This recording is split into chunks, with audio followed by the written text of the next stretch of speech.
Welcome back. Time for the Great American Panel. She is an attorney and Fox News contributor. Tamara Holder is here. She's a radio talk show host. Mary Walter joins us, and he is a Republican congressman from Charleston, South Carolina. Tim Scott is here. Welcome, all of you. Thank you. Sort of an amazing exchange the other day between the White House Chief of Staff, Jack Lew, and Kenny Crowley over at CNN. She asked a pretty basic question.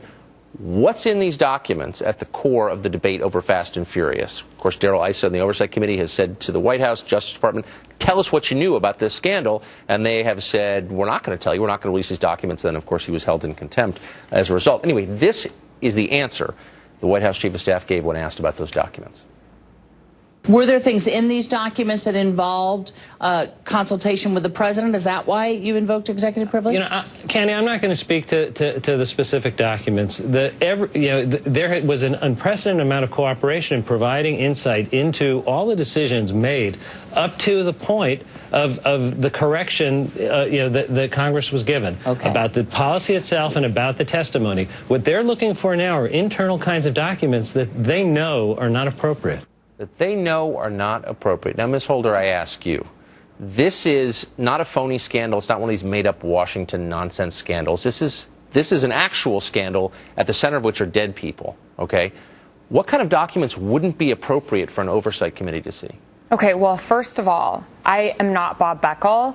I'm supposed to be filling in for him, and I just got this last-minute memo. Well, let me just say, no one will hold your non-Bob Beckelness against you. So I just want to make it clear that the people who are looking forward to seeing him know that I'm not him because, you know, there has been some confusion about that. I'm glad you cleared that up. Right, and the second thing is that Don Imus sent me out on a mission to look for a date tonight, and I'm now here to be with you. You're not going to find one in the studio. Right. Well, right. But you might, were you to answer the question I posed, which is, why can't the American public know what the president knew and when about Fast and Furious, which again resulted in the deaths of untold Mexicans and at least one federal agent? Well, okay.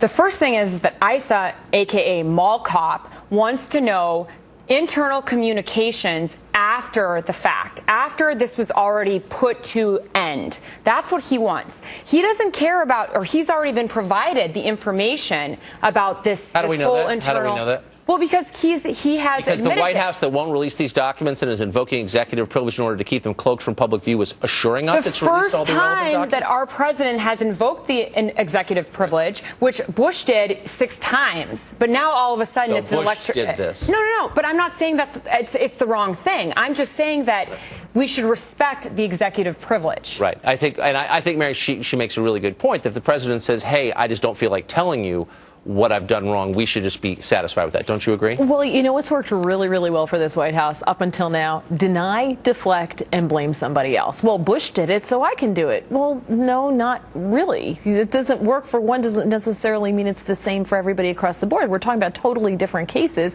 So the executive privilege, I don't buy here. But what is so frustrating for me is that people don't know about this because, again, deny and deflect has worked so well for this administration that think that they can just say that, oh, no, you don't need to know anything more about it. Let's move on. No, he didn't say that. Let's move on. Let's forget about it. No, I'm not going to do it. He just He provided 7,900 Congressman, as someone who just voted last week to hold the Attorney General in contempt, give us your take. Now, here's what the American people need to know, and most importantly, here's what Kent and Josephine Terry needs to know. Who are the parents of Brian Terry, the federal officer? What happened? And from February 2011 until December of 2011, the Justice Department provided false information to members of Congress. Yes. And without any clarification. Is that just your opinion, or have we actually established that? We've established that. Okay. And over that time period, 10 months, there was 100,000 pages of information that was transacted. Right.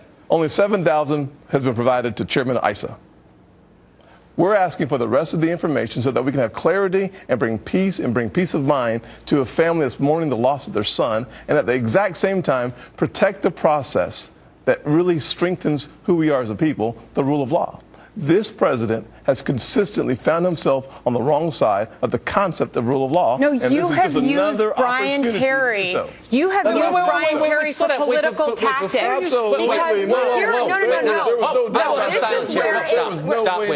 no. This is absolutely deplorable because what's here's deplorable where is a president who simply will not. You are using the name of one person, one fallen person. It happens to be the one Border Patrol. fallen person who I'm sorry that we lost. Right, but we have a war on the border. We have a war on the border, and you guys aren't doing anything to solve the war. That were provided by the federal You're not doing anything to solve the war on the border. That's what the problem is. You're using Brian Terry the drug cartels to deflect. Simply, the drug cartels were really? Where are those other guns? Hey, Tamara, hold it. Where are the other guns? No, I mean it. It's just ridiculous. Stop it right now. It's just ridiculous. You sound like my father. Let him finish his sentence before you. Where are the other guns? The bottom line is this. Where are the other guns? The bottom line is this. Where are the other guns? Tamara, hold it. I'm going to jump across that desk right now. If you stop, Can I move? let the Congressman finish one sentence. That's okay. She's really good at deflecting. No, where are they? Where are the other guns? The 2,000 guns. At the end of the day, it's not just Brian Terry. There's dead Mexicans too. Right. What are their names? What are their names? Just dead Mexicans? All right. I've had enough. We're going to commercial break. Where are their names? Well, you want to name? We're going to I commercial do. break right now. Stop. Without any question. We're going to get this panel under control. There's going to be some discipline administered. And when we finish that, we will come right back after the break.